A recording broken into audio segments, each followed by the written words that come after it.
The morning sun cast long shadows across the naval training facility as Commander Jake Morrison stood with his arms crossed, watching the newest batch of recruits struggle through an obstacle course. Among them was his daughter, Emma, her dark hair tied back in a tight bun, her face flushed with determination as she scaled a rope wall.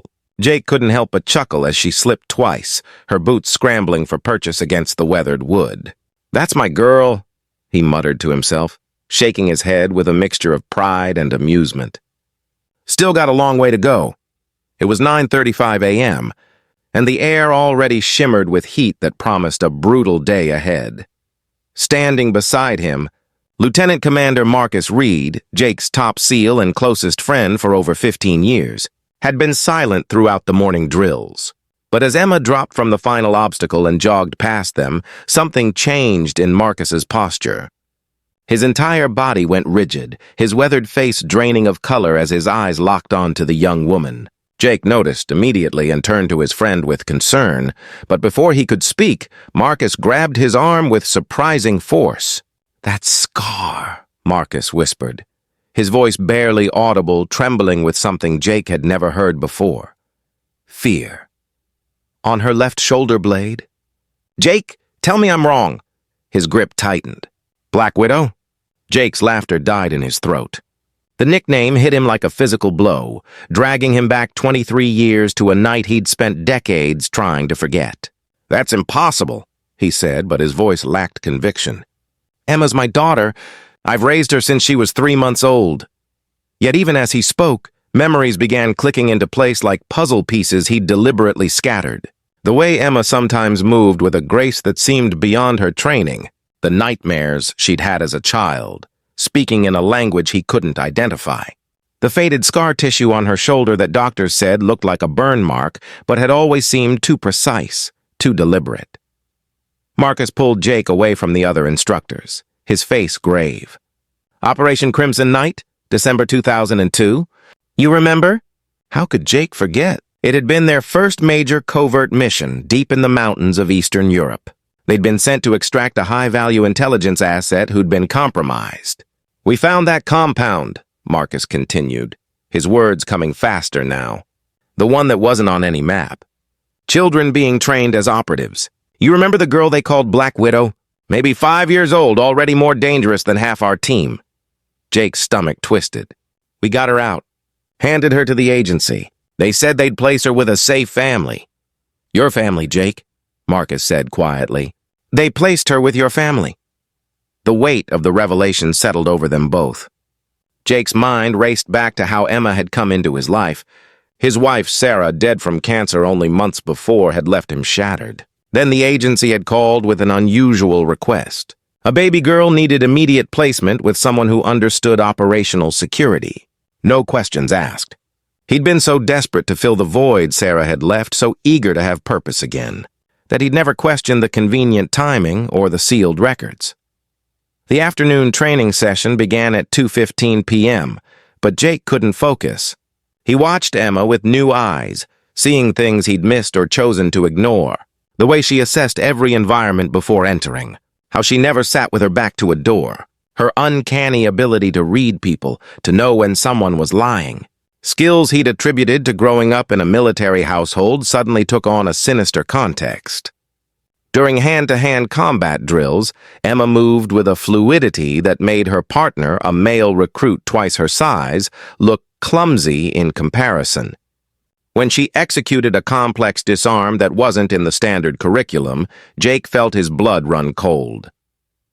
That evening, Jake sat in his office as shadows lengthened across the base. Emma knocked on his door at 6:47 p.m., still in her training gear, her face bright with exhaustion and accomplishment. "You wanted to see me, Dad?" The word Dad felt different now, loaded with questions and uncertainty. Jake gestured to the chair across from his desk, trying to keep his expression neutral. "Great work today." "That move during combat training, where'd you learn that?" Emma shrugged, but something flickered in her eyes. "I don't know. It just felt natural, like I'd done it before."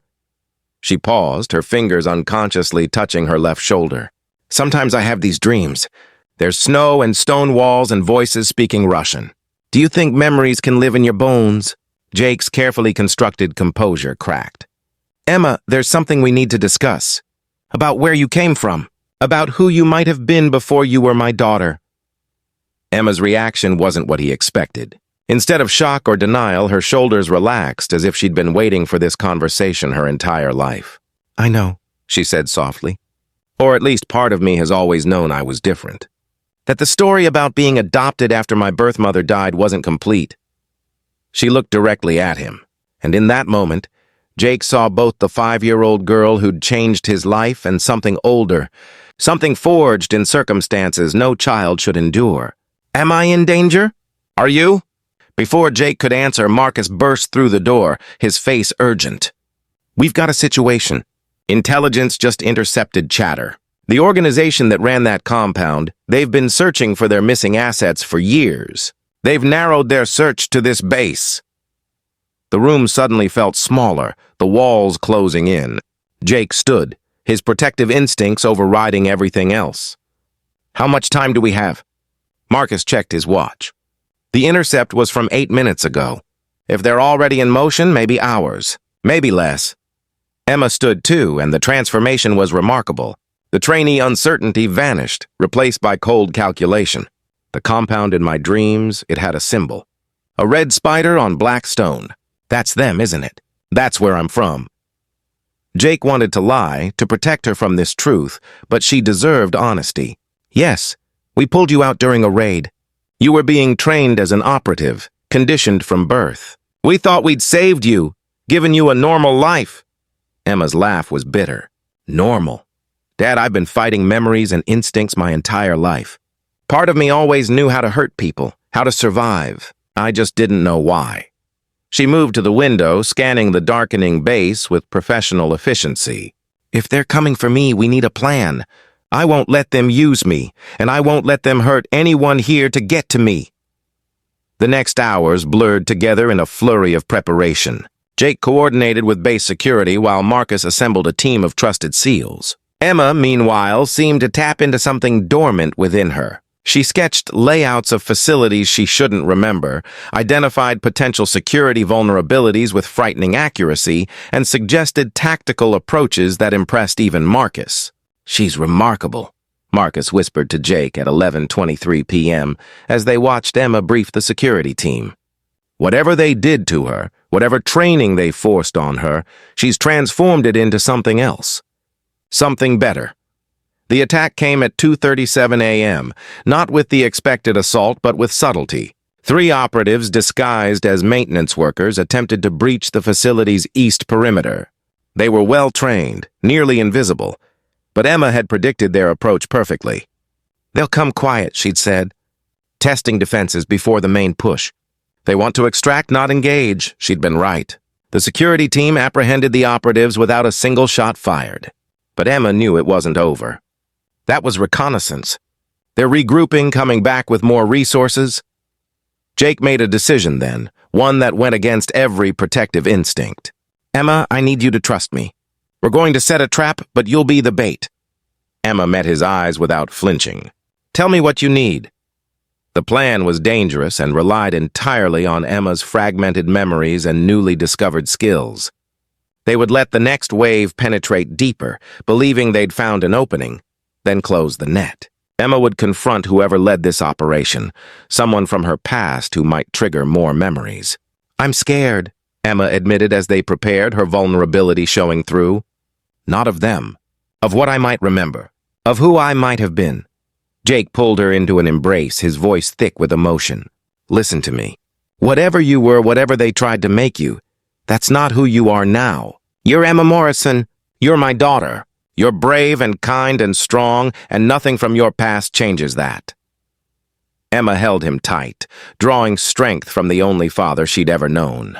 "When this is over, no matter what happens, we're still a family, right?" Jake's answer was immediate and fierce. "Always! Nothing changes that. Ever." The second assault came at 4:51 a.m., just as Emma predicted. This time, they came in force, a 6-person team moving with lethal precision toward the barracks where Emma supposedly slept. But she wasn't there.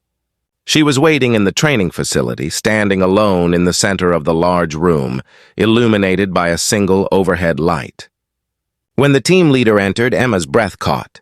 The woman was older now, her face harder, but Emma knew her instantly from dreams that had haunted her childhood.